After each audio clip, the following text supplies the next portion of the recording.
and research in we'll be talking about academic and research integrity. So the training is an excellent opportunity for you to learn about the moral code and ethical policy of academia and research. So our guest lecturer for today is Dr. A. Sulthan. So hopefully he tells us the meaning of A because I really don't know myself. Okay. Just a few things. If you're joining us for the first time at Academic Hive, before we go on to tell you what Academic Hive is about, I'll take a few minutes to introduce Dr. Sulthan. So he's director in charge of research at the KB Institute of Management and Information Studies in India. At present, he supervises finance and research methodology papers at the MBA level. He has more than 8 years of research experience and 2 years of teaching experience. He completed his doctorate in management with specialty in finance from Bharatidasan University. I hope I pronounced that right. Okay. Yeah, it is Bharatidasan. Yeah. Oh, great. Okay, I think I'm doing well in my language lessons. Yeah. So his current research interests include applied statistics and econometrics, and he has published more than 3 books and has over 40 peer-reviewed international and national publications. Interestingly, Dr. Sulthan is serving as an associate editor in Directory of Open Access Journal, which you'll get to learn more about today. And based on his research motivations, he runs a website, sappublisher.com. It's really an interesting place. I would strongly recommend us to visit there if you can and see the load of information there. So at the website, he shares current affairs and important management concepts. So we are happy to have Dr. Sulthan with us today. And just in case, if you're joining us for the first time, Academic Hive is a scholarly community and a research institute committed to improving the capacity of researchers in and outside Africa. So our services include providing free access to opportunities such as job positions, conferences, grants, COP, awards, and research training and certificate courses. You can find that at seller.co/m/academic hive. And we also offer other academic services like manuscript review, journal suggestions, data analysis, research software installations, and support. So feel free to follow us on social media, Facebook at Academic Hive, Instagram, Twitter, LinkedIn, and our website. You can visit our website at academichive.com. So without wasting much time, I'm going to leave the floor for Dr. Sulthan to take us on what he has today. So Sulthan, I'll stop sharing my screen now and you are on. Okay, so thank you, Academic Hive and Juliet, for giving me this wonderful opportunity to share things I know for the past eight years of the research experience and 2 years of academic experience. And as a part of associate editor at DOAJ, I have came across a lot of things that many researchers, I think they need awareness on that. Many people, when they publish their research papers, often they get prey for a predatory journals, so-called predatory journals. So some journals, they publish anything for money. So I think today I will give you some light on those issues where you can easily find journals that does not worth your research papers, and something that as a researcher we need to know some basic concepts. So that is the objective of the day, and it is going to be kind of discussion. I like to keep the interaction. That's the way how I always have my lectures. So let me share you a screen, and I hope I am visible.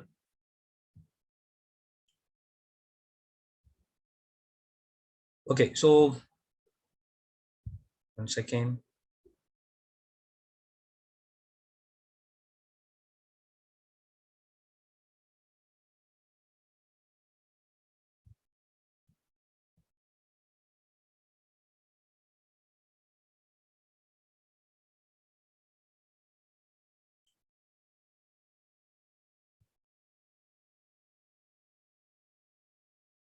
in most as a researcher, it is our duty uh, to maintain the utmost highest ethical and uh, integrity that we should maintain. So there are three part for any integrity being as an academician and a researcher.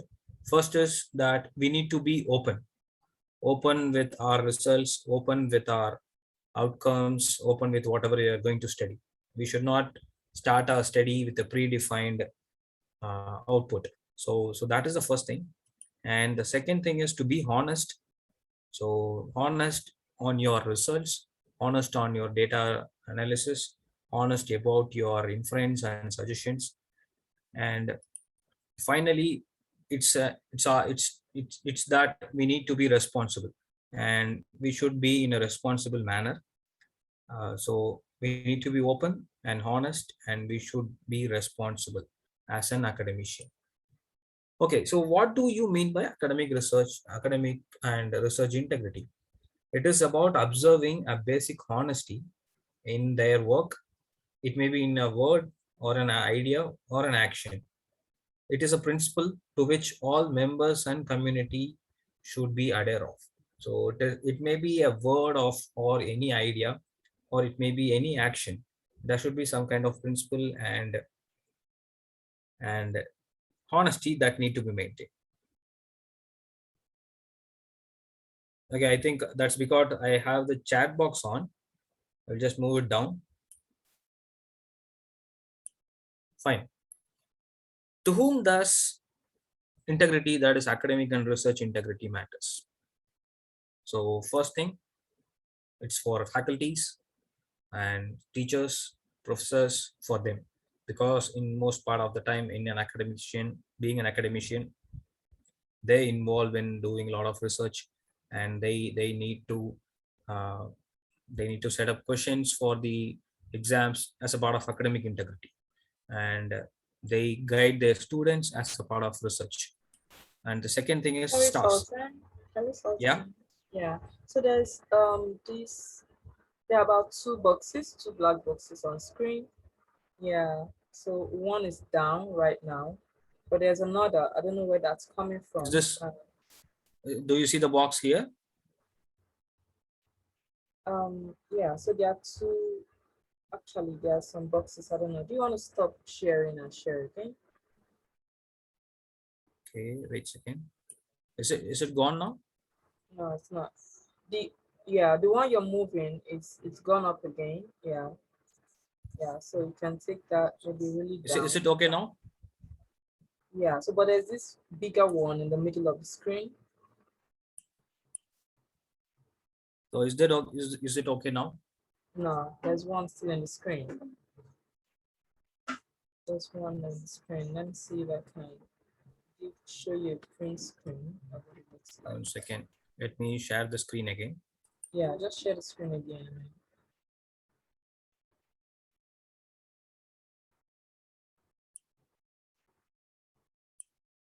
So that.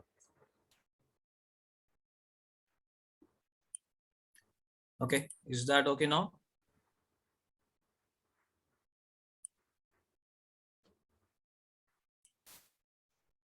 Okay, so I want to send you a print screen on WhatsApp so you see what it looks like. Yeah, come again. Yeah, I'm sending you a print screen of what my desktop looks like so you can see where the black box is and Okay. Yeah.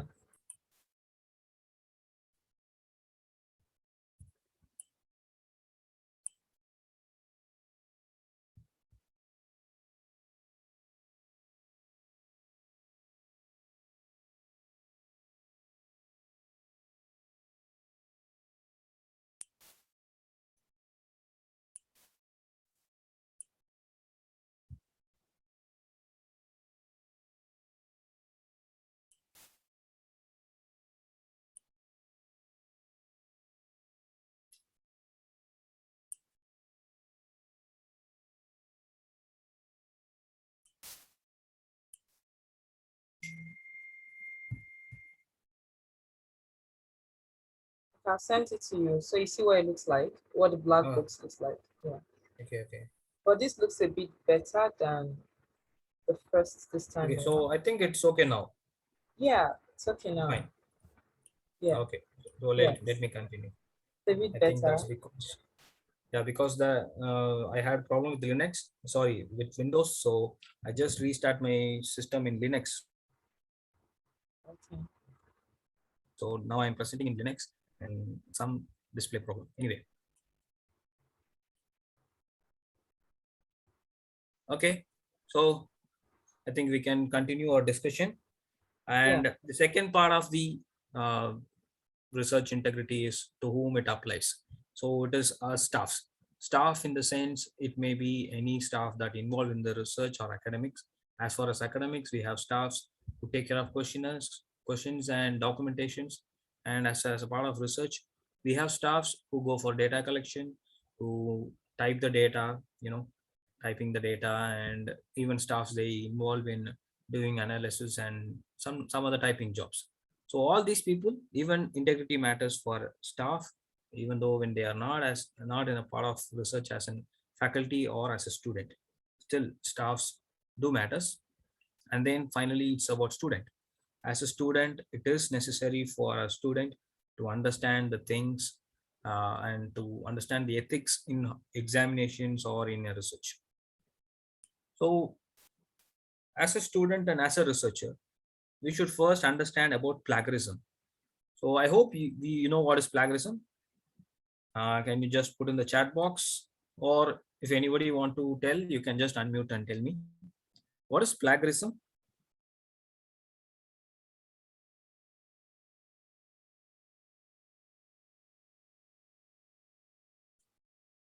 You can put in the chat box, or you can unmute and just give me the answer.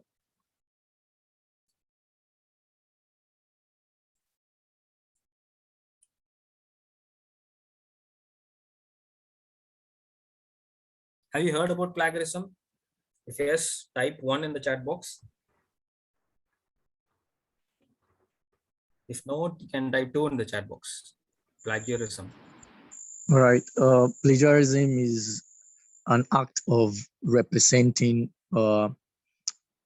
somebody or another person or an author opinion, ideas, thoughts as your own personal thought.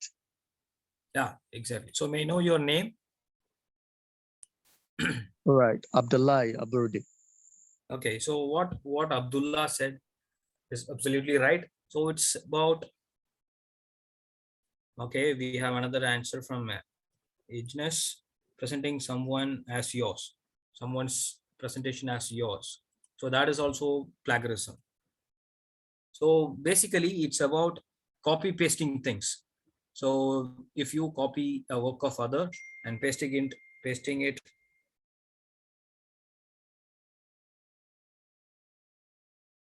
into your research, that is also a plagiarism. Uh, 1 second.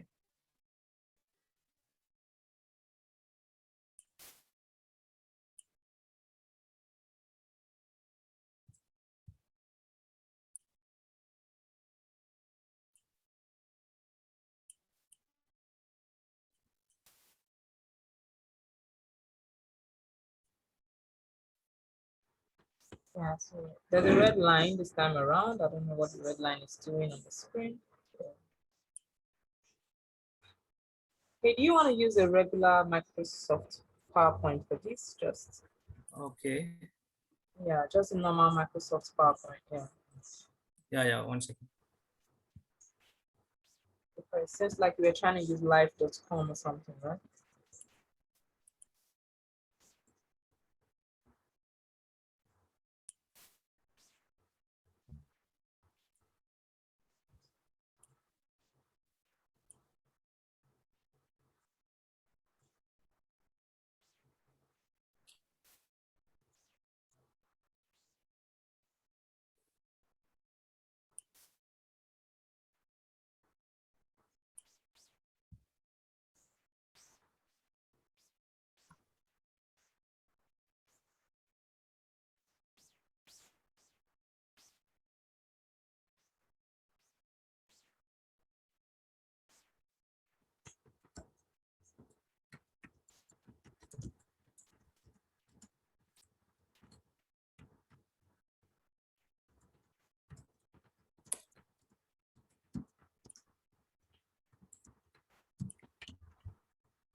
Just a minute, I'm just downloading the presentation. After that, I will share the screen.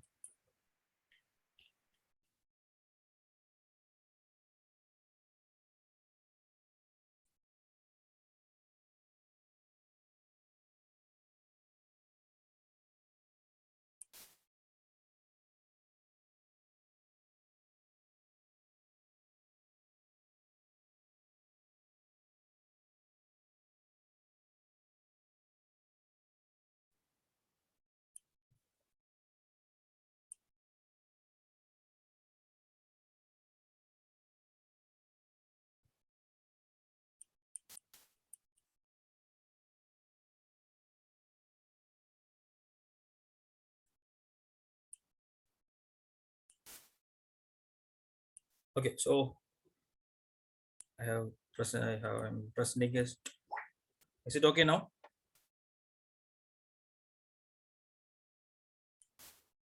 Oh yeah, it's okay.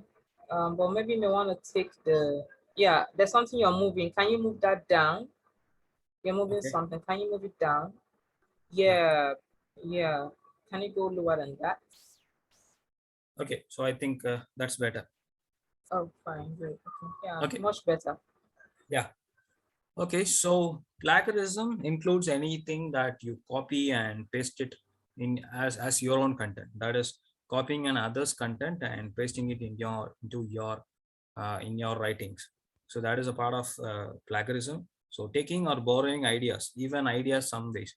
Yeah, as a science researcher, people will take the ideas of others and present it into an prototype model as their own thinking and their own research. So that is also something wrong, and that is also a kind of plagiarism.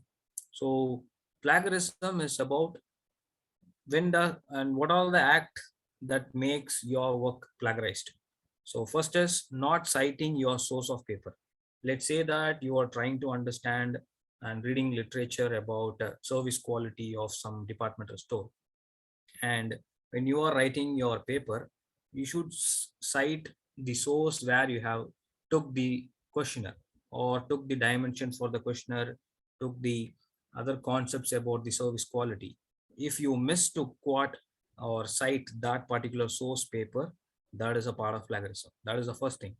And the second thing is, usually some researchers, what they do is they collect the review of literature, they go through many papers, and finally they just try to rearrange the words without citing the paper. So that is also a part of plagiarism. So you should not rearrange the words to avoid plagiarism. So there are good softwares that find out copy paste contents. That is also a part of plagiarism. Third thing is, this is something that happens often, and it's uh, very much thing that should be avoided. So buying paper online or asking someone else to write your research paper and just turning your name into that paper and publishing it in online. So it is completely unethical thinking, and sadly few people do these things as well. So they hire someone, they ask them to write a paper or they ask them to write a book, and finally they will just pay them money and they will put their name on the top and publish that. These things are happening, and that's really unethical. And all the above three things that we have seen, it is an act done by intention. And the last thing is forgetting the citation. This is not done by intention, but still sometimes we forget to give proper citation, and that should be avoided as well. So as we cite others paper, softwares like Mendeley that will help you in managing your content, and that will help you in managing your review of literature, and it will help you not to miss any citations and reviews. So all these act are known as plagiarism, and as a researcher we need to avoid any one of these things, and we should encourage our students. If we have lecturers here, I also humbly request you people to request your students not to do any one of these things. Okay, 1 second. So the next thing is cheating in the exam. Often this is done by students. So trying to copy, that is also a part of academic dishonesty, academic integrity. Okay, so as a part of academic integrity, there are two things. One is giving and receiving unauthorized examination materials that need to be avoided. And the second thing is, as a part of online exam today, I hope in Nigeria, students are taking online exam. Am I right?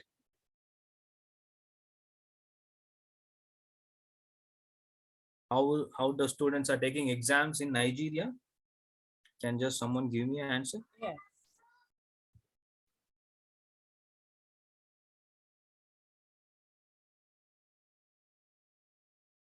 Okay, what was the question again?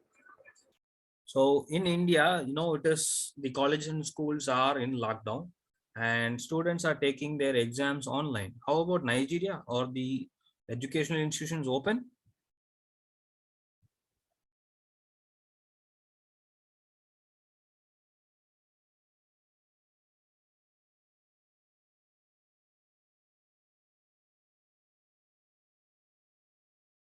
Let me repeat again. As a, after the pandemic, all the countries often they put lockdowns. And even in India, we are under lockdown and students are taking their exams online. They used to take online examinations for their semesters. How about in Nigeria? The schools in Nigeria are open. So I have taken an exam post COVID-19 lockdown. In class exam, not online. Okay, so still their exams are going in classes, not online. Am I right? No, not online. Yes, correct. Okay, done. So, but the thing is something different here. Students they take online exams. It may be of multiple choice question, or sometimes it is a descriptive question, and they try to find out some shortcuts, that is asking some other person to take exam. If it is in person, that is not possible. We know they have to show their hall tickets and ID cards before they get into the exam hall.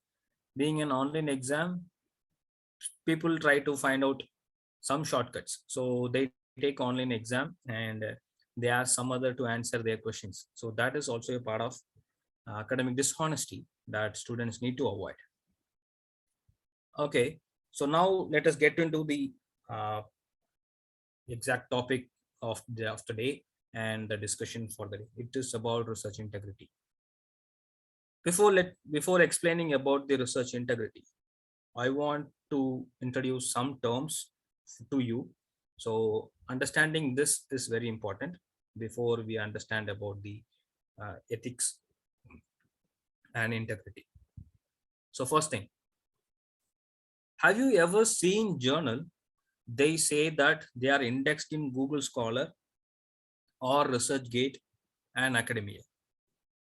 Anybody?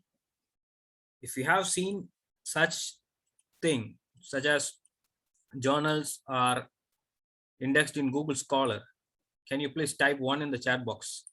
Yes. How about others? Just three things. If you have come across um, journals indexed in Google Scholar, ResearchGate, and Academia, can you type one in the chat box? Okay, we have two responses. How about others? Is there anybody else? Have you seen journals saying that they are indexed in Google Scholar?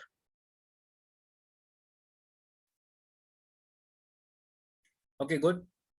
Okay, we have some three responses now. Well, we have four responses. Forget about Scopus indexing, forget about Web of Science index. I'm just talking about Google Scholar index. So we have some responses now. We have all seen that. That is great. Okay, now let me clarify you certain things. This is a common, deception by journals, because whatever we see, the Google Scholar, it is not academic index. When you talk about indexing, the author, that is the quality index, are like Scopus and Web of Science, that is run by Clarivative Analytics, and then we have DOAJ. So these are all few indexes where the journal actually get indexed because of their quality. Then what is this Google Scholar? So Google Scholar is not an index, but it is a search engine. Like what we have Google. Google is a search engine for the web, and Google Scholar is a search engine for academic publications. And similarly, we have another alternative, that is Microsoft Academic. That is also an beta version, I think now. Soon it will be out.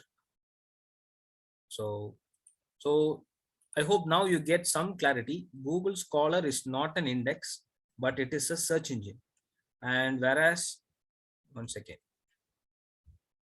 let me just, okay. Then whereas if you talk about index, it is about Scopus, Web of Science, and we have, for medical journals, we have different indexes. And I'm just talking about, management journals, and that are listed in Scopus and Web of Science. So, and DOAJ. DOAJ is all about a directory of journals that have open access publications. When you talk about open access, it means that the paper is actually open for you to access. You don't need to pay anything. So that is known as open access. Well, now some other terms, I hope you all came across these things. Citation.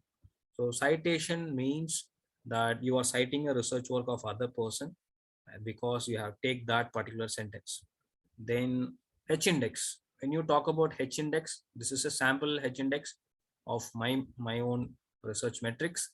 And when you talk H index, let's say you have 5 publications and you have 5 citations for each of the 5 publication, then it refers to that you have an H index of 5.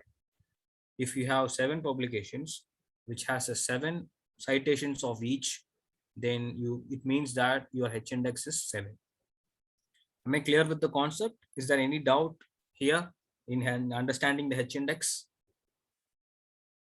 If you are clear, can you type Y in the chat box? If you have any query, you can ask me.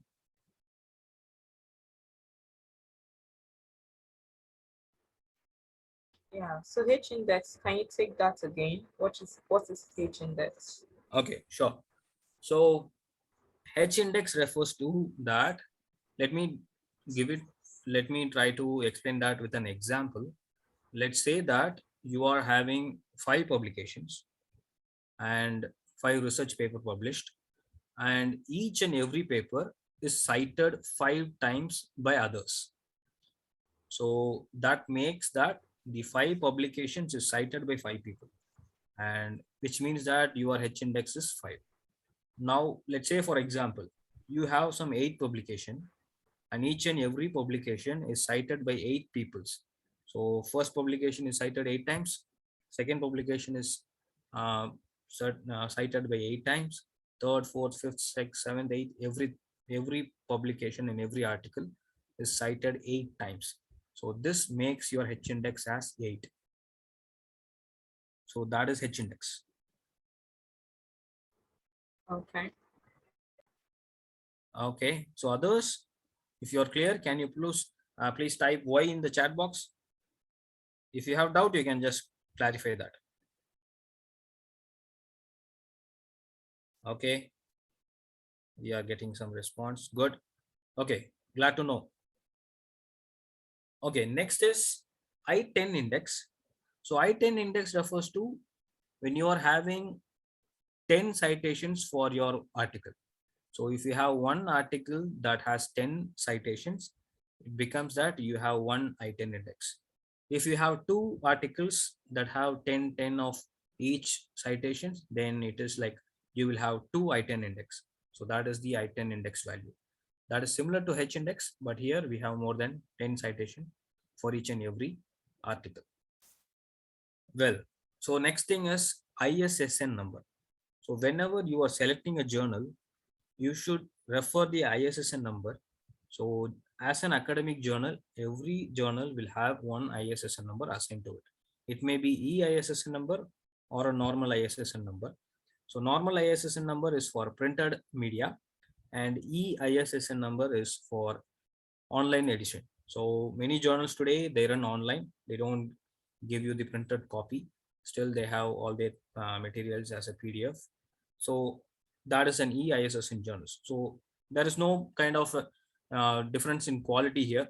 All the things are same. And some journals, they publish their content under ISBN, but ISBN is not a journal. ISBN is exclusively for books. It is not for any journal. So make sure that next time whenever you submit your paper, research article for a publication, make sure you have an ISSN. You are submitting your paper to an ISSN journal and not to an ISBN number. If you are writing a book, then that will fall under ISBN. Okay, so I hope that is something clear. Then some journals, they give digital object identifier. So it is a kind of permanent um, reference and URL that will link your research article. So it's kind of URL. Whenever some people put that URL in the browser, it will take them to your research article. So quality journals, they have DOI for every article that is published. So finally, understanding the impact factor is very important because, okay, let me ask you one more question here. Have you came across journals that they say they have an impact factor of 20, they have an impact factor of 40? Have you came across any such journals?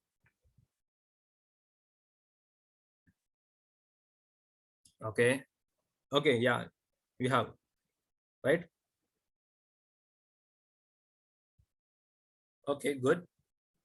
Let me give you one more thing. So the real formula for understanding the impact factor is that we have citations divided by the publications of previous 2 years. That will give you the impact factor of the current year. So current year impact factor is the citation that you received for the current year divided by the publication of the previous 2 years. And the greatest impact factor is for a medical journal. I think they have somewhere around 7. 7 is a very high value, and many journals, they try to use their own formula for computing impact factor, and they get 41, 50, but actually that is just a manipulated data. So always take care. Whenever a journal say impact factor, ask them who computed that impact factor and how it is computed. Always go for the impact factor calculated by Clarivative Analytics company, that is the part of Web of Science. So that gives you a fair understanding about the quality of journal.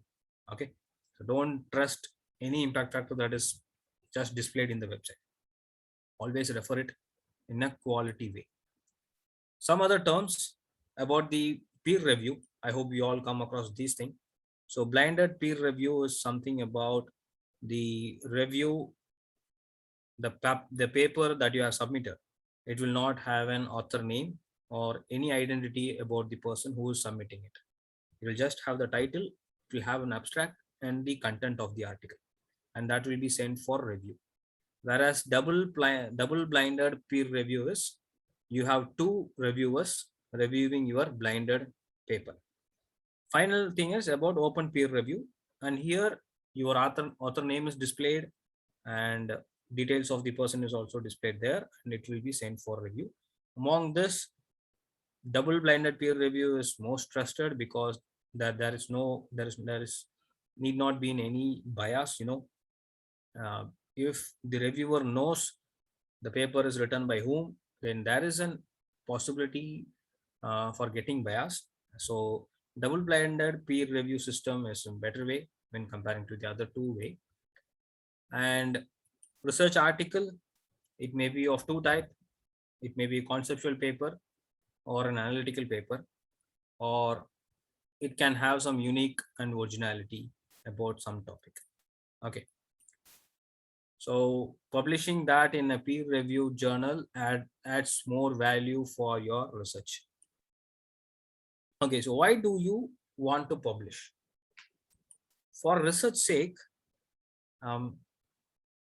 as a researcher, there is no compulsion, but people, they publish their papers because they want to excel their knowledge and they want to share their knowledge. Whereas some people, as a career point of view, they do it as a compulsion. And people, whoever is doing it for career point of view, they go for shortcuts and they try to publish it to any journal that is ready to publish for money. Whereas people, whoever is doing for research, they take time, they be patient, and they do it at an honest and ethical way. So there is no time bound for this. And as far as career sake, there is always a time constraint, that in a year you have to publish like 2 papers, in a year you have to publish like 4 papers. So you will have some time constraint when it is about career. Whereas as a research sake, there is no such time constraint, and there is a freedom of topic here. And career sake, it is restricted to a theme. They just try to do some research paper in any topic and they just do it for namesake. And quality is the primary objective here in the research. And here quality may suffer because they are ready to do anything for namesake. And they may or may not publish at some time. All your research paper will not get published. It will go across revisions. Sometimes it will even get rejected in many journals. So it's a part of learning curve where you will learn different point, and every review process will help you in understanding the recent developments in your research area. So when you take for example, in my research, I have actually published more than 40 papers, and many times we have came across a lot of revisions. So good quality journals, they give valid revision, and finally when the paper get published, you will get really astonished that your paper has transformed into a complete different way. And actually the reviewer's comment will be very value added thing that will enhance your article. Okay. And for career sake, people, whoever is doing it, is just meant for publication. They just publish any garbage for money. Okay, so there are two ways to publish. One is the paid journals and the other is unpaid journals. So paid journals, they will have article processing charge. That is, whenever you submit a paper, just to process that article, they will charge you something. Whereas in case of unpaid journals, there is no article processing charge. Here anyone can publish, and here only few will be able to publish because quality really matters here. And the time frame for paid journals is from 2 to 4 months, whereas for the unpaid journals, sometime it takes 4 to even 12 months, because uh, people, they just make it an kind of express way. Paid journals, they publish faster way comparing to the free journals, and the frequency will also differ. Mostly paid journals will have a frequency of bi-monthly or monthly issues, whereas unpaid journals, they have like an annual issue or an quarterly issue or an half-yearly issue. Okay, so these may not be standard up to standards paid journals. So unpaid journals, mostly they maintain the standard quality. It is not like all the paid journals are not up to standards. Few journals, they don't maintain quality when it is about paid journals. And usually paid journals have open access. So anyone, they can just search and go to the website and they can download the articles. It is for free access. Whereas unpaid journals, they have a different business model. So here they don't charge for authors, but they charge the readers. So if you want to read some article, you have to pay the money and download the article. So that is one thing. So that is the main difference about paid and unpaid journals. Okay, now let's talk about predatory publishing. Have you heard this word? Predatory publishing. If yes, can you type Y in the chat box? Yeah, good. So predatory publishers. So this term was coined by researchers in a recent day. So it is about the exploit academic publishing business model. So they charge money and they publish anything. There are even experiments done by great researchers. They try to generate an article with random words, and they submitted it to a journal, and that journal actually published that particular article even without reading. So that is how they have exploited this academic publishing model. And these people, they publish and accept any article with compromising the quality. So only thing that matter is they want to make money, and for making money they have chosen academic publishing. So as a researcher, if you are doing a valuable research, we need to understand and stay away from such predatory journals. There are websites like Think, Check, and Submit. They give you some input about how to select a journal. If you have time, you can go to that thinkchecksubmit.com. That will give you some idea about how to select a good journal.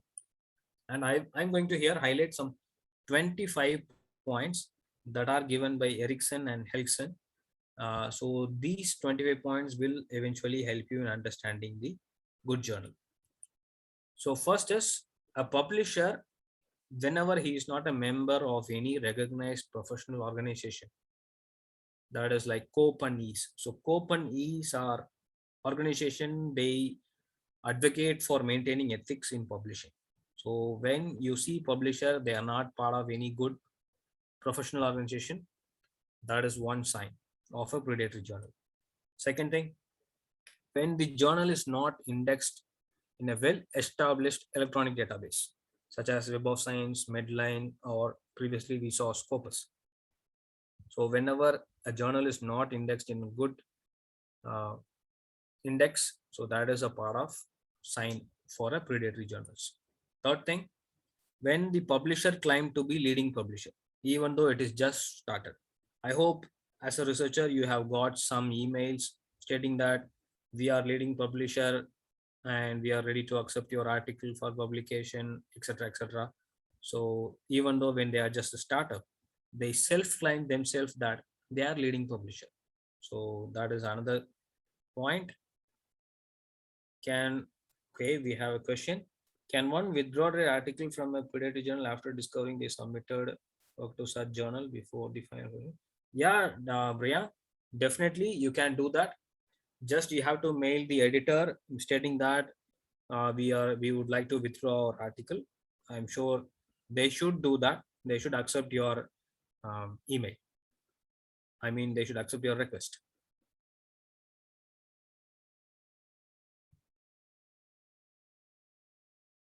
Am I clear?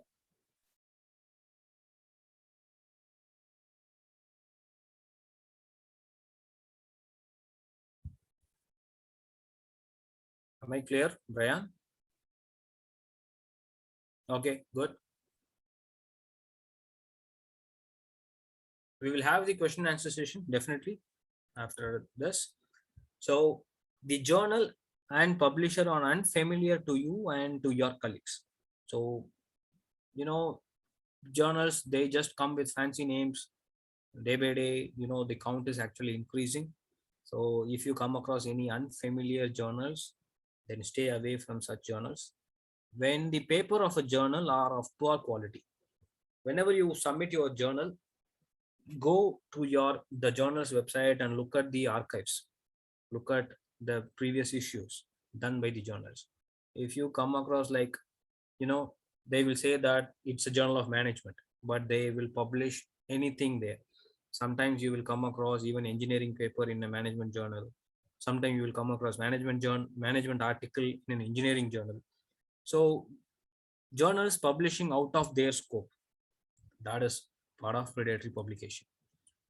Then sixth point, there are fundamental error in the title and abstract, frequent and repeated typographical and factual error throughout the published paper. So that is also part of predatory activity. And the journal website looks very unprofessional. It is not up to the quality. The website quality is very poor. And then the journal website does not present an editorial board. Every journal will have an editorial board.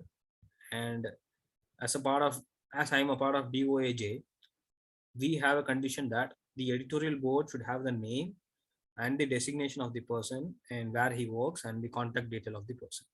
If any one of these people when any one of this thing is missing, then that journal is not a quality journal.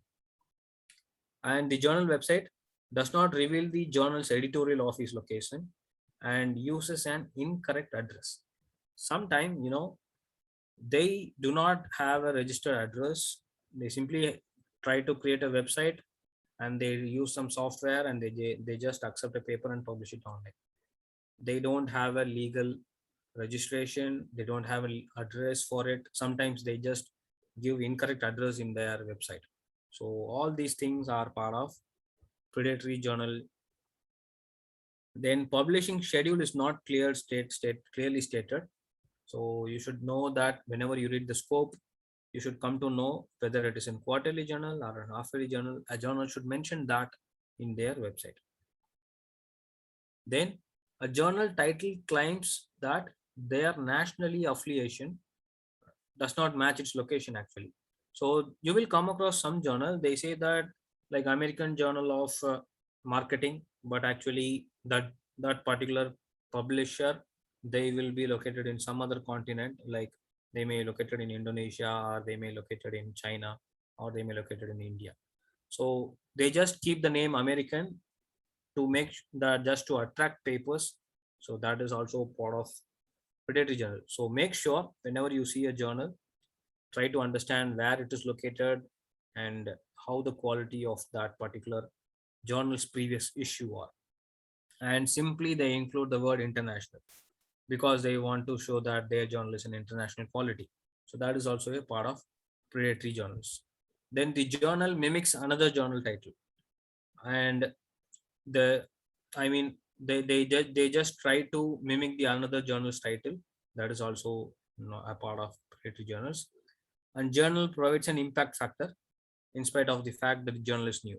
So as I said you that previously, clarivative analytics impact factor are very authenticated. You can just use it to understand the quality of the journal. Instead of journals, they themselves calculate some scores and put in their websites. We can't go for that.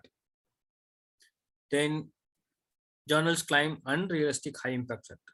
What we discussed earlier. Some journals say that they have a high impact factor of 30 to 40 impact factor, but actually, bioethics journal, they have 7. That is far beyond the top notation. So 7 impact factor is really very high. So 40, 30 and 50 high impact factor are just unrealistic. They have their own kind of calculation, and that is part of predatory journal. Then journals website post not related or non-academic advertisements. So that is another way to find the predatory journal. And then the publisher of the journal has released an overwhelmingly large shoot of new journals at an occasion or during a very short period. You will come across publishers, they have like 100 journals or they have like 50 journals, and at a very short time they just develop number of journals. Instead, that is, they are compromising the quality and they just want to improve the quantity, and that quantity is to increase the chance of their income. So that is how they exploit the academic publishing. Then the editor-in-chief of the journal is editor-in-chief also for the journal with widely different focus. So in predatory journal, what happened is, let's say that they have a journal of medicine, journal for for example, journal of marketing. So the editor in the journal of marketing will also be an editor. Let's say that we have another journal for communication, journal of communication. So management is something different, communication technology is something different, and still editor in chief will be same for both the journal. So that makes something easy to spot a predatory journal. Then the journal includes article outside its stated scope. As I said earlier, some engineering journal they publish management articles. Some management journal they just publish engineering articles. So whenever a journal publish a content that is not into their scope, then that is a part of predatory journal. Then journals send you an unsolicited invitation to submit an article. So often this happens. We all receive an email from journals stating that call for papers, you can submit here, and we will just publish in 2 to 3 days, etc. etc. So all these things are part of predatory journals. Don't give your paper for these journals. Like for example, I said you about this. Within 48 hours, we will respond. We will publish in very short time. All these things are part of predatory journal. Then lastly, we have journal charges, handling fees instead of publication fees. So that is also part of predatory journals. And the type of submission and publication fee and what the amount are not clearly stated on the website. Often these publishers, they should put their that is details of how much they are going to charge during the submission, or how much they are going to charge during publication. That should be clearly mentioned in the journal's website. Some cases you will not able to find these details, so those are part of predatory journals. And then the journal gives unrealistic promises like speedy peer review process, and they just want to increase the quantity of publishing. That is why people paid publishing they do. And predatory journals, they say that we will publish your paper in 3 days, we will publish your paper in four weeks, etc. So that is something unrealistic. Peer review will take some time, and you have to submit the paper will be sent to an expert, and they will see, and if there is anything wrong they will reject it. If there is anything that need to be corrected, they ask for a revision, then the revision happens, then again the review process happen, and again the paper will be published. So this is the process of publishing a good journal, good article. Whereas these predatory journals, they exploit this, and they just give you promise that they will publish anything within short period of time. Then the journal does not describe copyright agreement, and they demand the copyright of the paper while claiming to be an open access journal. So understanding the copyright agreement is also necessary. Then the journal displays no strategy for how to handle misconduct, conflict of interest, or secure the archiving articles when no longer in operation. So there are archiving policies followed by journals. There are different archives like logs, clocks, and Internet Archive, for example. Then PKNPP. These are all kind of archiving policies that journals follow, and you have to know what is the archive policy of a journal.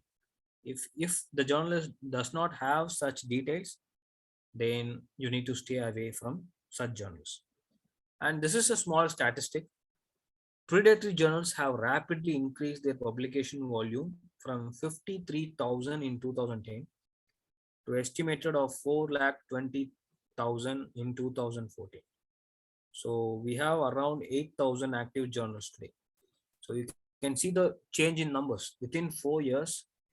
The thing has increased in a very exponential way. So predatory journal are part of this numbers. They are just publishing anything for money. So there are efforts taken by many people.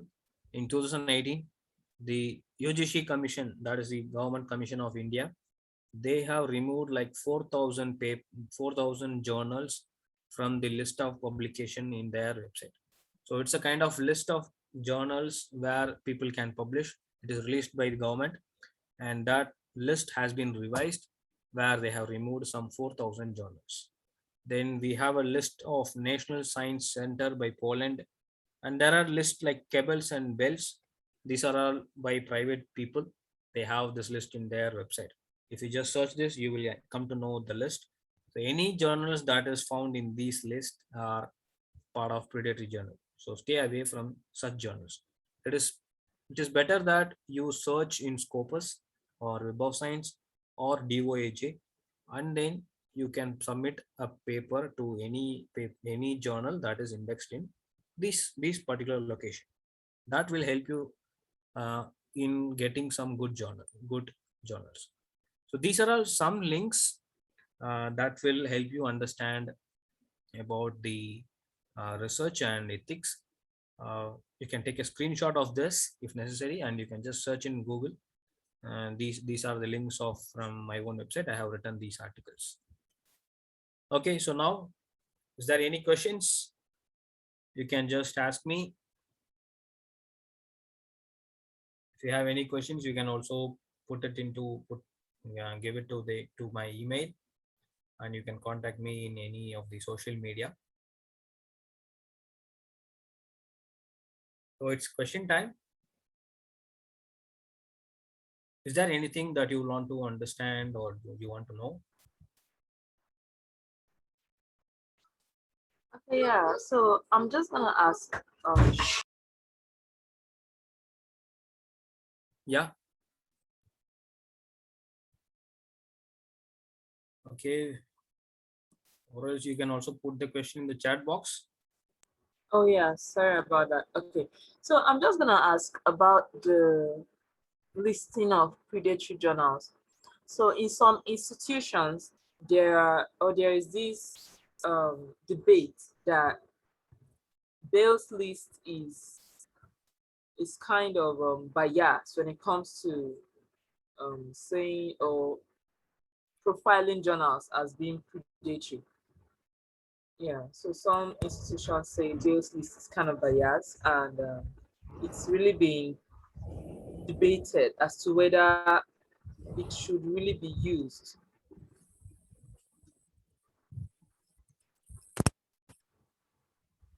Okay, so I think the question is, uh, should we use this predatory journal or not? Or is that the question? And the question is that sometimes you find some journals that Yeah. are profiled in, like for example, Bell's list of predatory journals, right? So Okay. some journals, yeah, that are really, they are really thorough when it comes to their peer review process and several other aspects. Yeah. So they are really thorough with their work, but then you find them in Bell's list of predatory journals.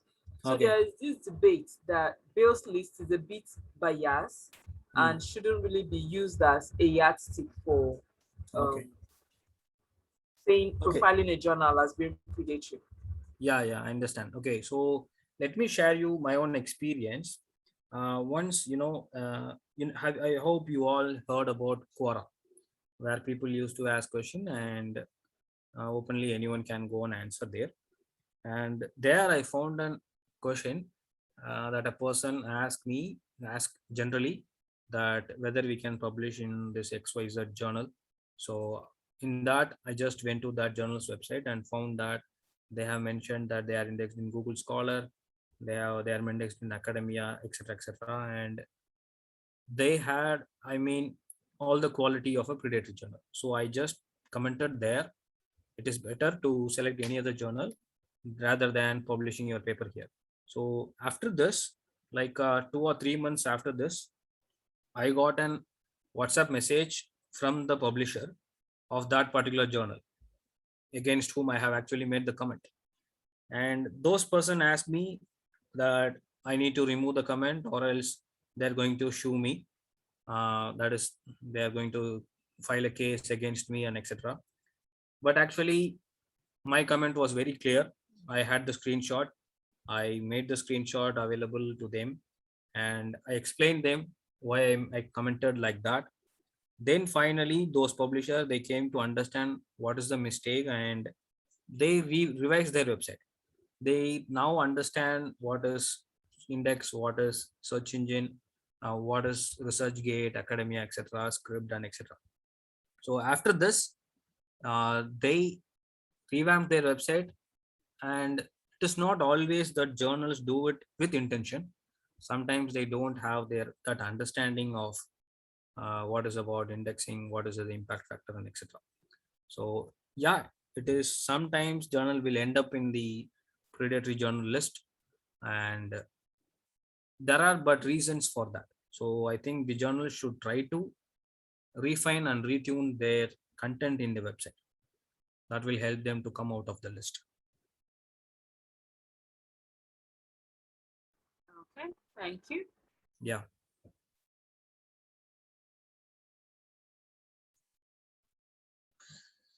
Okay, yeah, my network was doing somehow, yeah, in here, but actually I have a question. Yeah. Yeah, it actually caused for a lot of debate between some people in academics that we are together, and then even when I search, I actually see a lot of written past author comment on that same publisher.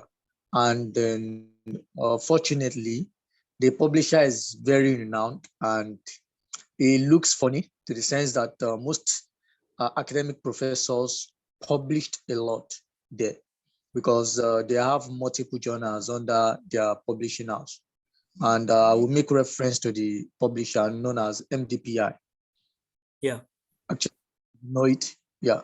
So it's very popular. They have cell, they have biology, they have pathology, pathogens, Yeah. big job for them. So now the debate is some of the author comments that they have peer review process to no matter what you want to publish there. As far as you suggested some reviewer, that is number one. And then number two is that they don't reject as other journals do. Rather, they will rather make some comments to what you can make, to what you can make your revision. And in the submission process, there is this link whereby you can fast track your review process within a week. So what is your thought about that? Yeah. Okay. So yeah, you have mentioned about MDPI. So I have came across that publisher, and usually, these publishers, even though when they are quality publishers like MDPI, we have Springer, we have Elsevier, we have Taylor and Francis, we have Wiley. So all these are really very good publishers. They try to maintain the standards, but still some journals, they end up in their publishing house, and those journals really, they compromise quality. As you said, yeah, they have the express way of publishing things. They publish their content within like 4 days, 5 weeks, 7 days, or even a week. Within that, they will try to accept it. So I think that is not something ethical, and principally that is something wrong. uh, Peer review, it takes some time. We need to give that time, give that space to the reviewers. And sometimes, yeah, revisions happen. uh, Recently a paper got published in my paper got published in a journal called Thailand Statistician. So it is an Scopus Index journal. It took me around 2 years for that paper to publish. That is some disadvantage we have with good quality journals. The time taken is really very huge, and sometimes even the content may get outdated when it comes out after the publication. So yeah, that is something disadvantage that we have. But for that, we just go and get into the trap of predatory journals. We need to try to find ourselves out of that scope.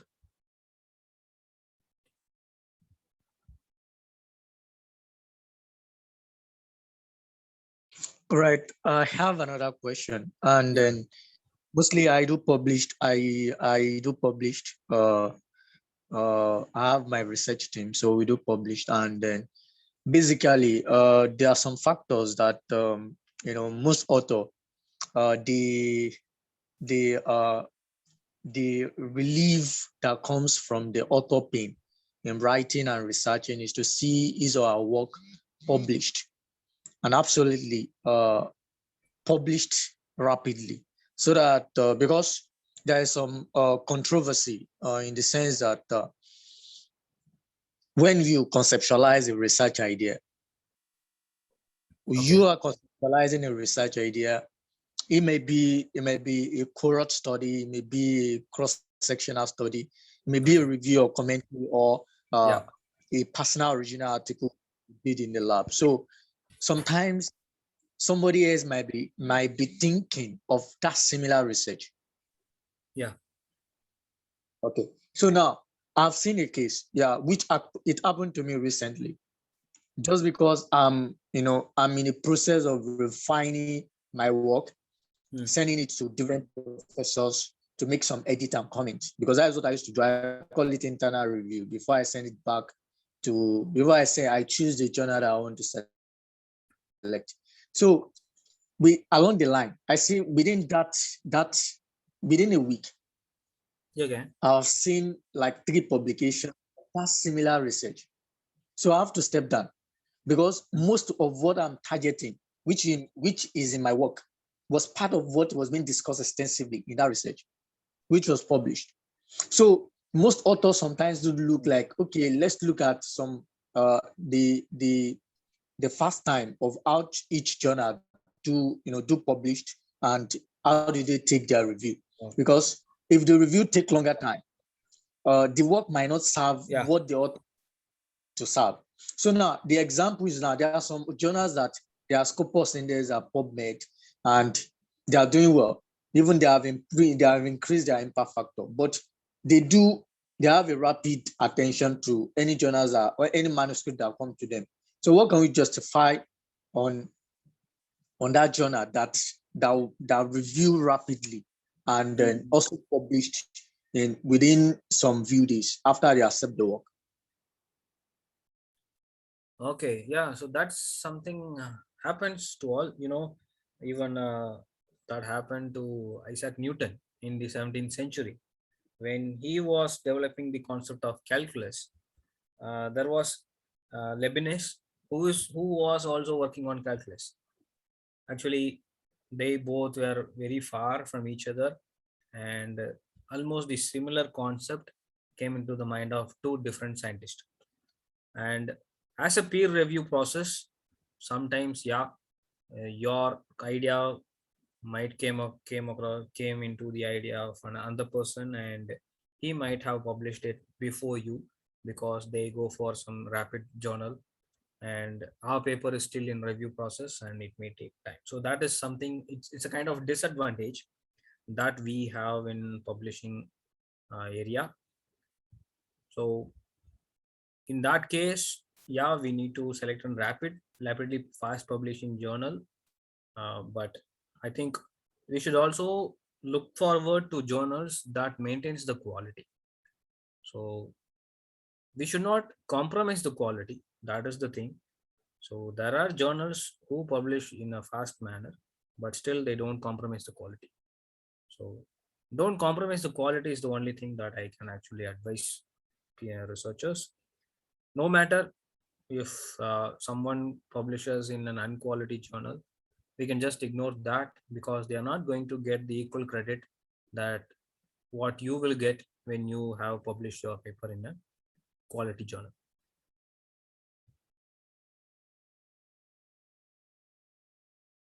Yeah, thank you very much for that, because it don't happen to some of my friends. Well, their institution will tell them that in a year they have to publish at least 2 or 3 papers within a year, which might not be feasible, and they have to start looking for journals that have a rapid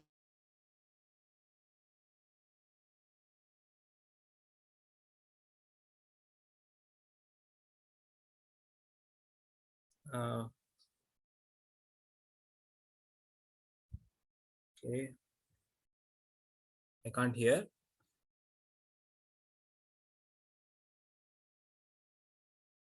Is there any other question?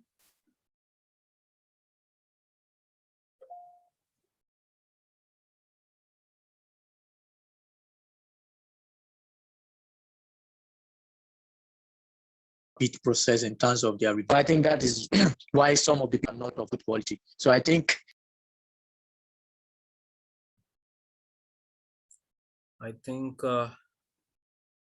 he's having some network issue. So let us give some time for him to join. Others, is there any other question? Anything that you want to know better?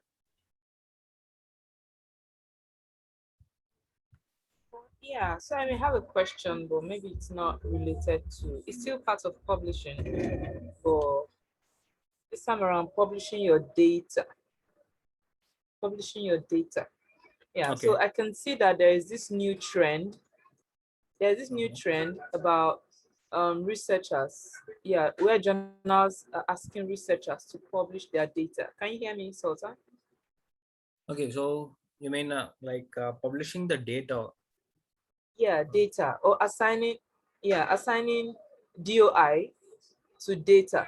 Okay, yeah. So I think that's a good idea actually.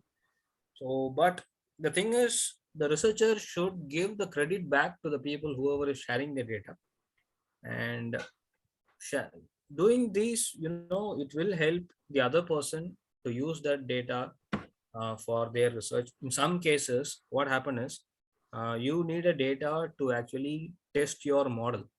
It is not like you are proving any concept, but you are trying to understand does the model that you have developed will work or not.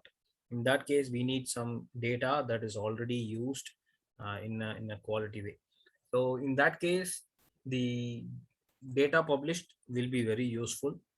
So I think that is a good step, but at the same time, the credit should be given to the person who is submitting that data to the online portal.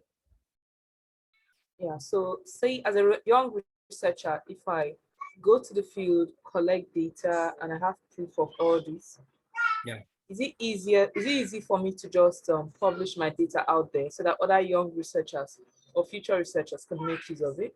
yeah, exactly. Yeah. So where can you direct someone? How can someone go about publishing their data? Come again? Yeah, do you have any idea how one can publish their Publish their data? data. No, I'm sorry, I have not came across a journal to publish data, but there are different portals where, for example, in India we have a government website where you can upload your data. Let's say that I have a closing price of a particular 10 stocks for the past 15 years. Then I can just upload the data into the government portal, and others can download it from there. So there are some portals like that in India, but I'm not sure about globally if there is any such data hub.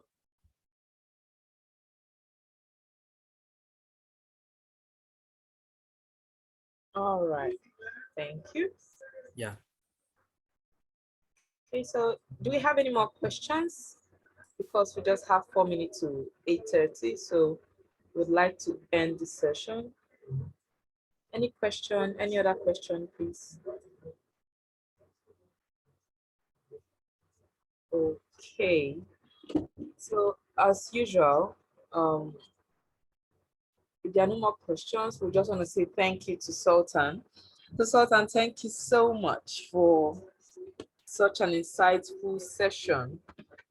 Sultan would like to know what you think of his lecture. So as usual, please make use of our review page and let us know what you think of the training. Let me quickly get that up for us right now in chat. Training feedback.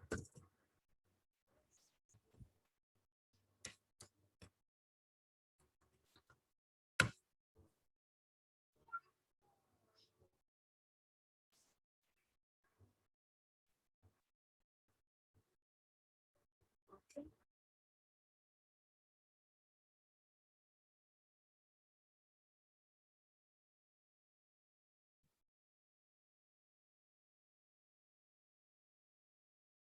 Okay. Yeah. Thank you, Brian. I'm I'm sorry about the beginning. Actually, I had some problem with my laptop, and thank you for your patient and learn listening. If you happen to have any queries, you can just contact me to my email, or you can just contact me in any social media platform at Sultan PhD.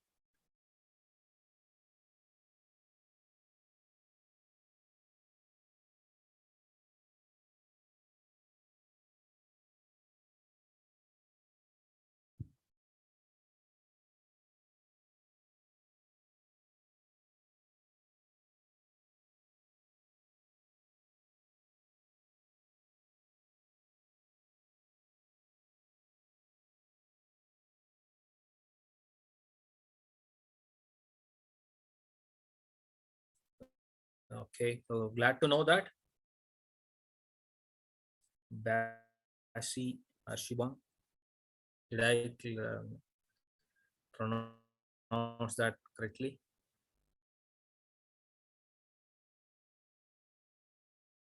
Yeah, thank you, Agnes Basi.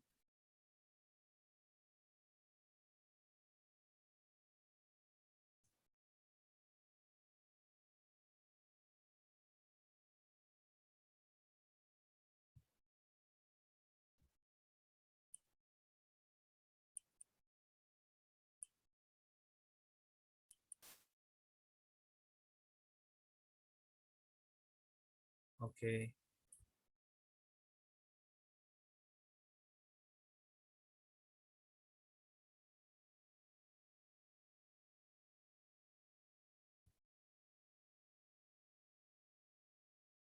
Yeah. Thank Okay, so you, thank you, Francis. Sultan. Thank you, everyone. Yeah, thank you for joining in, and hopefully we have other insightful sessions in future. So if there's a topic you'd like us to talk about, so you can let us know. And please, do you know that you can nominate AH or Academic Hive, take some time to celebrate young achieving researchers, so young scholars, irrespective of the discipline, irrespective of the field. So you can take some time to nominate a scholar, all right?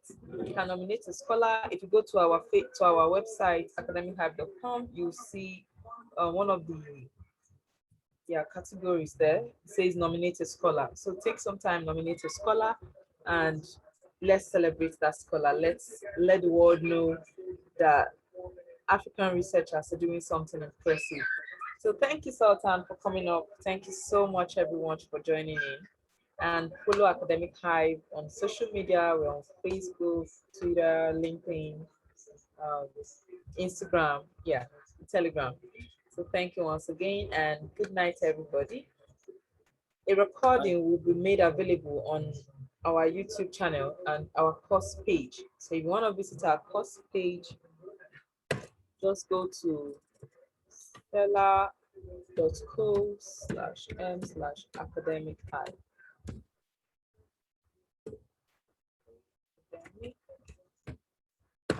Yeah, so that's it in chat. So thank you once again. Good night, Yeah, everybody. yeah, thank you, Juliet, and thank you, Academic Hive, for giving me this opportunity.